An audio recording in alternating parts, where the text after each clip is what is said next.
විදේශ රැකියා පිළිබඳ නවතම තොරතුරු දැනගන්න අපේ YouTube නාලිකාව සබස්ක්‍රයිබ් කරලා තියාගන්න කියලා හැමෝටම ආදරෙන් ආරාධනා කර සිටිනවා. දකුණු කොරියාවේ E8 වීසා කාණ්ඩයේ රැකියා සඳහා ශ්‍රී ලාංකිකයන් යොමු කිරීම ආරම්භ කරමින් 16 දෙනෙකු හට ගුවන් ටිකට්පත් ලබා දීම ශ්‍රී ලංකා විදේශ රැකියා ඒජන්සි පුද්ගලික සමාගමේ සංවිධානත්වයෙන් විදේශ කටයුතු හා විදේශ රැකියා නියෝජ්‍ය අමාත්‍ය අරුන් හේමචන්ද්‍ර මහතාගේ ප්‍රධානත්වයෙන් ශ්‍රී ලංකා විදේශ සේවා නියුක්ති කාර්යාංශයේ පසුගියදා සිදු කෙරුණා.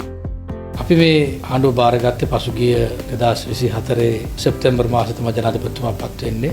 නොවැම්බර් මාසයේ අපි පාර්ලිමේන්තුවට යනවා. විශේෂයෙන් මම නියෝජ්‍ය අමාත්‍යවරයා විදියට පත් වුණායින් පස්සේ මම යම්කිසි උද්ඝෝෂණයක් දකිනවා සහ ඒ අත්දැකීමට මම මුහුණ දෙනවා අපගේ අමාත්‍යාංශ ඉදිරිපිට. ඊපස්සේ අපි මේ උද්ඝෝෂණයට සම්බන්ධ වෙච්ච පාර්ශවයන් එක්ක අපි කතා කරා. කතා කරපු වෙලාවේදී ඒ පාර්ශවකරුවන් අපිට කිව්වේ මෙම E8 කාණ්ඩය හරහා අපිව රට යවන්නට යම්කිසි සූදානම් වීමක් තිබුණා. නමුත් ඒක දැන් අසමත් වුණා. ඒ නිසා ඒකට විරුද්ධව අපි උද්ඝෝෂණය කරනවා කියලා.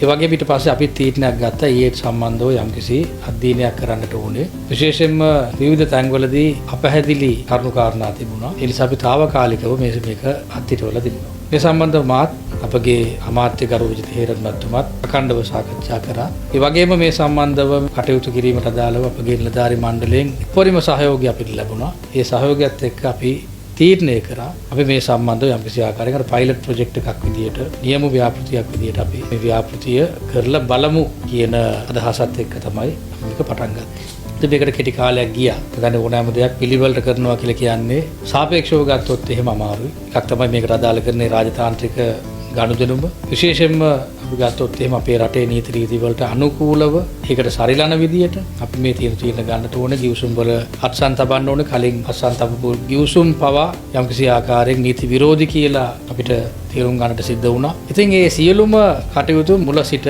පටන් ගන්නට අපිට සිද්ධ වුණා. අපි ප්‍රාන්ත කීපයත් එක්ක සාකච්ඡා කරා. විශේෂයෙන්ම උගලන් යන්න බලාගෙන ඉන්න යොන්වාල් කියන ප්‍රාන්තයත් එක්ක අපි අත්සන් තැබුවා. ඊට කලින් ගත්තොත් එහෙම E9 කියන කාණ්ඩයක් තියෙනවා. ඒ වගේම E7 කියන කාණ්ඩ, E7 කාණ්ඩ ඇතුළු කාණ්ඩ දෙකක් දැන්ටමත් ක්‍රියාත්මක වෙනවා. විශේෂයෙන් මේ දේශ රැකියා ශේෂ්ඨ අදාළව. එතකොට මේකත් එක්ක දැන් E8 එකත් E8 කියන මේ කාණ්ඩයත් එකතු කරගෙන මේ ගමන යන්න අපි සූදානම් වෙලා ඉන්නවා.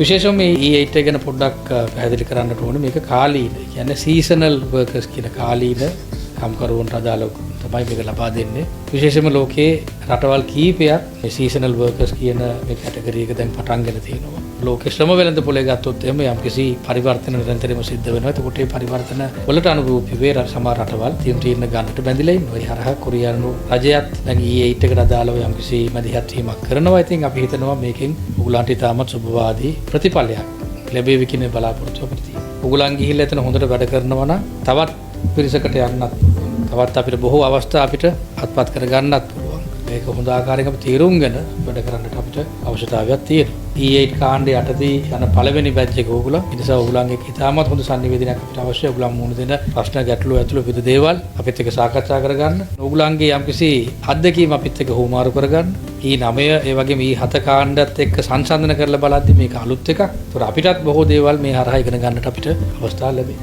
තාම වාසනාවන්ත පිරිසක් විශාල පිරිසකින් තේරුම් 16 දෙනෙක් සහ අපි ඔබගෙන් බලාපොරොත්තු වෙනවා ලොකු දෙයක් මේ අවස්ථාව ඉතාම නිවැරදිව පරිහරණය කරලා පාවිච්චි කරලා තමන්ගේ ජීවිතය ගොඩනගා ගැනීම මේ නියමිත කාල සීමාවන් ඇතුළත නැවත ශ්‍රී ලංකාවට පැමිණීම සහ පැමිණීමෙන් පස්සේ ඉතාම නිවැරදිව තමන්ගේ ජීවිතය ගත කරගන්න සහ ඊළඟ අවස්ථාව ලබා ගන්න. ඔයගොල්ලෝ මේ රැකියා අවස්ථාව හරියට කරොත් අපිට අතට අවස්ථා දෙකක් ලැබෙනවා. එකක් ඔබලාට නැවත කොරියාවට යන්න අවස්ථාව ලැබෙනවා ඊළඟ සීසන් එකේදී. ඊට අමතරව ශ්‍රී ලංකාවේ විශාල පිරිසකට අවස්ථාව උදා වෙනවා. පොරොන්දුවක් දුන්නා තරුණ ප්‍රජාවට වගකීම් සහගත ක්‍රමවේදයකට ගොස් දැන් නිවැරදි ක්‍රමවේදයකින් මෙම රැකියාව වෙළඳපොළ නැවතත් අපි වෘත්ති කරගන්නවා. ඒ බලාපොරොත්තුව ඉෂ්ට වෙච්ච තාමත්ම වාසනාවන දවසක් අද. වඩා විධිමත්ව වඩා ආරක්ෂාකාරී ක්‍රමවේදයක් අනුගමනය කරමින් ලංකාවේ තරුණයන්ට විදේශගත රැකියා සීමිත කරගන්න සුපරික්ෂාකාරීව ගත ක්‍රියාමාර්ගයක් ඔස්සේ ගිහිල්ලා තමයි තරුණ තරුණයන් 16 දෙනා තෝරාපත් කරගන්නේ. විශේෂයෙන් සඳහන් කරන්න ඕනේ අපගේ ගරු අමාත්‍ය ගීත හේරත් මැතිතුමා ගරු නියෝජ්‍ය අමාත්‍ය අරුණ හේමචන්ද්‍ර මැතිතුමාගේ විශේෂ අවධානය විශේෂ මැදිහත් වීම සහ කිවිසුම් හරහා ඇතිවන කරුණු ඔවුන්ගේ ආරක්ෂාව රැකියා සුරක්ෂිතභාවය ඔවුන්ගේ සෞඛ්‍ය සම්පන්නභාවය, කෙටි කාලීන රැකියාවක් නිසා වැඩවීම් වල තියෙන ආරක්ෂිතභාවය, පහසුකම් ගැන සියල්ලම අපට විධානයක් දෙමින් සුපරීක්ෂාකාරීව අපගේ කොරියානු තානාන්තික ආරාධනා කරන ලද වැදගත් වැඩ කටයුත්ත කරහා අවසානයේ අපි මෙම තෝරා ගැනීමට අපගේ දිසෝන් ඉන්තිකාරාසි ව්‍යාපනචි විශේෂ රැකියා ඒජන්සි ආයතනය වන SLFE ආයතනයේ හරහා මෙම ක්‍රියාවලිය අපි අද සම්පූර්ණ කරගෙන තියෙනවා.